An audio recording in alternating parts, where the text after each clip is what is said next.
That'd be great. All right. Sir, you've had an opportunity to consult. Yes, ma'am. Just for the record, I'm a Moorish American Aboriginal Indigenous man. Hold on, I'm going to write this down. I'm a Moorish American Aboriginal Indigenous man. You're talking too fast. Moorish American Aboriginal Indigenous sovereign man. Okay? And as far as jurisdiction, man, according to case law, federal Supreme Court statutes, there's no discretion to ignore lack of jurisdiction. See, Sir, I'm going to interrupt you because I'm going to repeat once again. We haven't even gotten to the issue of jurisdiction yet. The issue is whether you are going to appear in this courtroom with an attorney or without an attorney. Simply that small issue. I understand After we decide that issue, we will then move on to the issue of whether this court has jurisdiction over you, whether the charges are against you, all of those things. But for today, I just must say, man, to add on to what you're saying, jurisdiction, for the record, can be challenged at any time. See Lantana versus Hopper. I'm raising jurisdiction now, man, asserting my constitutional right, and jurisdiction hasn't been proven. I haven't even had a rebuttal from the prosecutor, man. There hasn't even been a rebuttal. The judge is not supposed to be the arbitrator. I haven't had a rebuttal once from the prosecutor. I can assure you I am not an arbitrator. Understand. I've sent plenty of documentation asking for the returning of the documentation that the prosecutor office holds in regards to the fact of my identity and it proving that the state has no jurisdiction. And jurisdiction, again, can be challenged at any time. See Lantana versus Hopper. The burden shifts to the courts to prove jurisdiction. See 100 SCT 2502. There is no discretion to ignore a lack of jurisdiction. See Rosemond versus Lambert 46-9 F2D 416. So, with that being said, man, can jurisdiction be proven for the record? I'm here under threat, duress, and coercion. Because I'm here, I'm not here on my own free will, other than threat, duress, and coercion.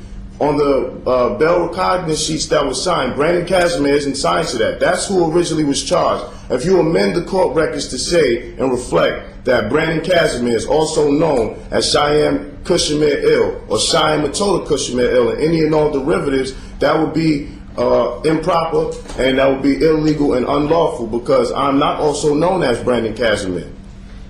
The documentation that was given to the officer was given when he asked. I gave him authentic documentation from the state of New Jersey. That was authenticated, authenticated by the state of New Jersey. That officer had no jurisdiction. He asked where I was traveling. I said Timbuktu. This land is indigenously called Timbuktu. I have the right to assert that right according to Article 6 of the treaty. I'm going to interrupt you.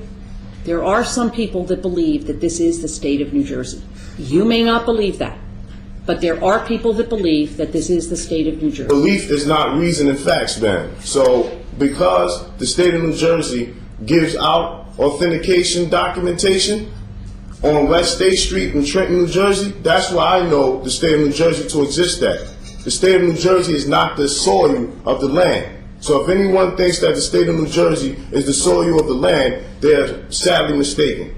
Well, I think that there are probably some people that believe that you are sadly mistaken. But that is not the issue today. If you wish to address the issues of that I have brought before that, no. My issue today is, are you going to appear with a lawyer or are you going to appear without a lawyer? That is the only issue I am addressing today. I am not addressing the issue of jurisdiction.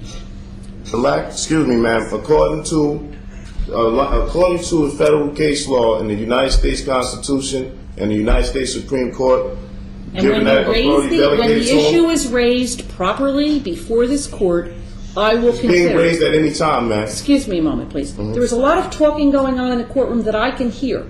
If I can hear it, it is being recorded on our recording system. Two things. I don't think you want people on the recording system to know what you're saying. The second is you're interfering with me. If it continues, I will have to ask you to leave the courtroom. Objection, ma'am. According to Canon 3, adjudge to the court to every person who is legally interested in a proceeding or that person's lawyer full right to be heard according to law. Asking us to leave the room, man, is I'm not asking you to leave the room at all. I'm asking people who are speaking so loudly that they are interfering with the proceedings. You asked me, am I going to proceed with attorneys? This is my society. And my greatest society exists beyond these walls. They have power of attorney, a written agreement, contractually. That's a constitutional right for us to be able to enter into. What do you want them to do? Who is it actually that holds the power of attorney? My entire counsel. This is my counsel. And what do you want them to do? Counsel, in this courtroom according today? to constitutional law. No. Tell me the actions that you want them to take in this courtroom today. Counsel, I want my society members sitting next to you? Yes, counseling me. That is not going to happen, sir. Well, that is improper and illegal, man. It is not. According and when you need to consult with them, you simply tell me. You can step outside. We have a private conference room on the left-hand side. You can consult with them there. They are not going to sit at the council table with you. According to the Code of Judicial Conduct, man, that's not stipulated in Article 3. There are a lot of things that aren't stipulated in Article 3, including the fact that you and I need to consult with one another. We need to be polite to one another. Absolutely, that's not ma'am. There. Absolutely. So there are a lot of things that aren't there. I'm being polite as possible, ma'am. I'm not suggesting otherwise. Okay, and just to add for the record once more. Is this all for the record? Yes, this is all for the record. Okay, then you let me know when you're finished putting it on the record, and then you and I will continue with our discussion. Ma'am, jurisdiction can be challenged at any time. See Lantana versus Hopper. I'm raising the jurisdictional issues right now, ma'am. You're asking me to assert whether or not I will have an attorney at law be representing me. That is impossible, unlawful, and illegal, and that is against your constitutional oath if you force me to get an attorney at law. I've already asserted the fact that jurisdiction can be challenged at any time. Courts must prove on record all jurisdiction facts related to the jurisdiction asserted. We can't proceed until jurisdiction is proven. You finished?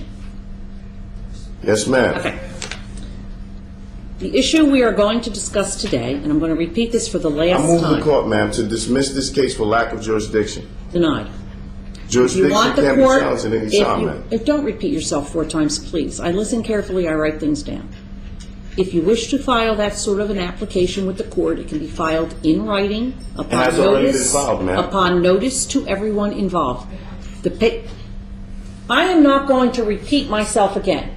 I cannot conduct this proceeding with noise from the front row. If you lady, ma'am, and you gentlemen want to stay here, be quiet. I'm not a gentleman, man. I'm a nobleman, just for the record. If you are a Moorish American, Aboriginal, Indigenous, sovereign man, whatever you are, be quiet in my courtroom. I cannot do this with people talking in the audience. Can jurisdiction be proved, ma'am? Sir, we are not dealing with the issue. I told you before. You want to raise that issue, you file an appropriate motion. Has been filed, ma'am. No, I haven't seen it yet. I'll deal with it when I see it. If it's not in the appropriate form, it's not going to get dealt with. The issue today is whether you are able to proceed in this proceeding with a lawyer or without a lawyer. I'll be proceeding, ma'am, in propria personis et juris with the right of my society and law firm to consult me. Well, all of that is well and good. The decision I'm going to make today is whether you are going to have an attorney at law who is admitted to practice law in the state of New Jersey and represent you. And that's what we're going to talk about now. Excuse me, ma'am. The practice of law cannot be licensed by any state. Board versus Swear. A plenary license is not a license to now, what's the practice case law. that you just cited? What's the case you just cited? Board versus Swear, ma'am, or Swear versus Board. Right. Yeah. Did you read that case? Yes, ma'am. Yeah, what is it about? What is it? Why don't you tell me what the case is about? I'm not here to get into subject matter, ma'am. I'm simply stating for the record. Sir, you cannot sit at that table and read part of a sentence out of a United States Supreme Court case and tell me that it means that the practice of law cannot be restricted in any way. Ma'am, it can be restricted for those who are U.S. citizens. I'm not a U.S. citizen. I'm a Moorish American, indigenous, sovereign. I've already stated this for the record. No, in fact, all that case had to do with whether the state of Georgia could stop someone who was